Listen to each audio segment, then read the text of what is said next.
Hey guys, and welcome back to this channel. In this video, I'll be showing you guys how you can unlock the Sanrio Heartopia collab puzzle pieces.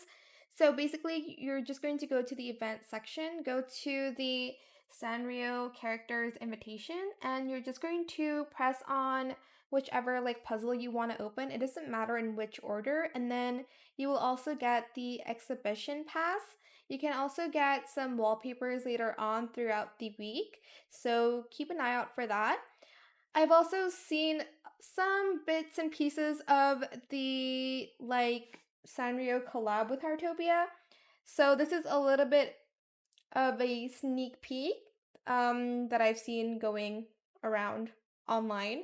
So this is what the vehicle could possibly look like. I think they're very cute. I don't know, what do you guys think about it? And then there's also this picture. I'm not 100% sure about this one, but there could be some furniture items. I'm not sure, guys. I only know that there is outfits and possibly vehicles. But yeah, that is it for this video. I hope it was helpful for you guys. Don't forget to like, comment, share, and also subscribe to this channel if you haven't done that already. Thank you so much for watching. Bye!